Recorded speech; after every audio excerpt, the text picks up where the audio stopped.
Welcome everyone to 912 Financial Group's review of the 912 Playbook, April 2024 featured investor suggestion. Okay, let's get started. Johnson & Johnson, we reviewed the chart, did our internal analysis, and decided the risk reward was there to suggest entering a bullish position with J&J at 158.18. We decided that a good place to put our stop at the October 2023 lows and set a target for it to return to where it was trading when it finalized its Kenview exchange ratio. So our stop is 144.95 and our target is 173.85. So using that information, we produced our trade suggestion. Given where the stock is currently trading and our target and stop, we construct the position of buying a September 160 call, selling a September 175 call, and selling 2 September 145 puts. Or why September? Because we are investing, and we target about 6 months for these investor suggestions. Now, you will notice that the suggestion makes note of a conservative trader. The conservative trader will utilize a stop, while the aggressive trader will not. When you enter this trade, you need to decide if you are willing to take ownership at the short put strike because that is the risk of the strategy. It may seem counterintuitive, but featured investor suggestions benefit those who are aggressive in their desire to take ownership of the underlying via exposure to the 2 short puts if the underlying takes another leg down. Because while the conservative trader locks in a loss at the stop due to the increase in short put premium and the decrease in net long call premium, those who hold the position to expiration will benefit from premium decay. They will also benefit from that window of forgiveness between the long call and the short puts, where the position can expire without harm to the trader. There will be daily P&L swings, but the only way the aggressive trader can lose is if the stock closes below the short put strike on expiration, where he now becomes an owner at the level the trader intended to own the stock.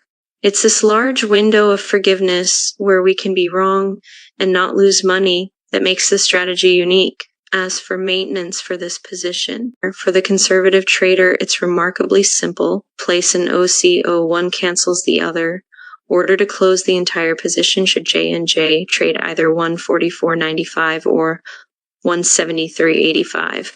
Also, have bids to close your short units at 5 cents good until canceled.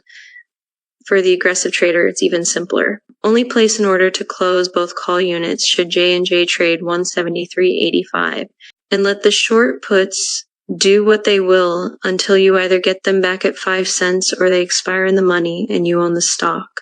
Both would close the long call should it close in the money on expiration day. The conservative trader wants 0 residual position at the end of the life of the trade. The aggressive trader would only have a residual position should they get assigned on the 145 puts prior to closing them at 5 cents. The margin usage should be the margin used to sell 2 September 145 puts. If you would like to reduce the requirement, you can buy further out of the money September puts, the 120s or the 100s, but that would increase the cost of the trade by the cost of 2 of those units. So this is our starting point. Okay, let's see what happened. J&J opened and went a little lower on April, first allowing you to be filled at your 10-cent credit bid. And during the month of April, unfortunately for the conservative trader, they were stopped on April 16th. When J&J dropped below 144.95, the conservative trader would have closed their position. They would have bought back their 2 September 145 puts, bought back their September 175 call, and sold their September 160 call, all for a net loss of $1,285. The aggressive trader who doesn't set a downside stop still retains their position. The aggressive trader looks at accumulation at the short put strike as an opportunity, not a punishment. J&J closed the month at 144.59. Your position closed at an 11.10 credit, and with a 10-cent credit at entry, you are down $1,100. At the end of May, J&J closed at 146.67. The aggressive trader's position closed at a 645 credit, and with a 10-cent credit at entry, he is down $635. At the end of June, J&J closed at 146.16.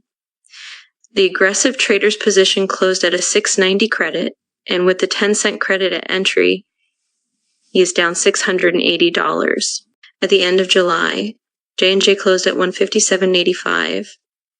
The aggressive trader's position closed at a 137 debit, and with the 10-cent credit at entry, he is now up $147. During the month of August, the aggressive trader was able to close the September 175 call on August 19th for 5 cents. Now, your 10-cent credit trade has been reduced to a 5-cent credit, but now you have unlimited upside potential instead of capping it at the short call strike. J&J closed the month of August at 165.86.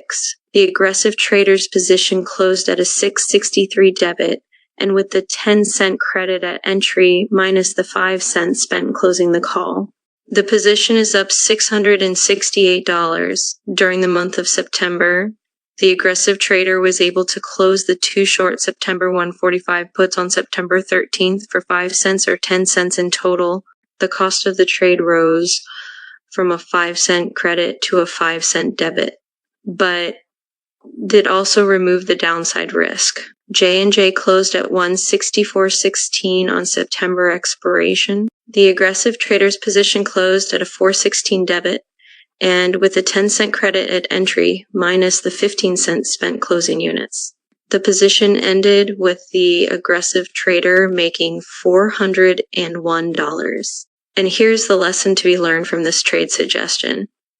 Investing involves looking for good opportunities within the big picture, and good opportunities rarely look good at the time they are presented. We like to invest when things look bad, identifying good companies at a discounted price and expecting future improvement in price not in a day, a week, or even a month.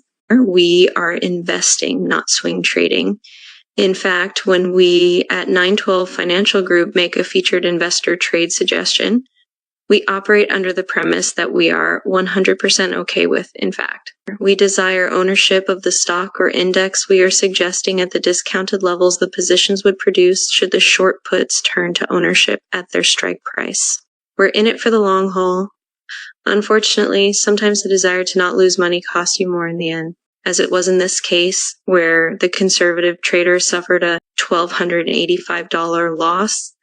The aggressive trader walked away with a $401 profit. Remember, when investing, the best practice is to only sell puts at price levels you want to own the stock. If you liked it before, why are you selling it 10% lower now?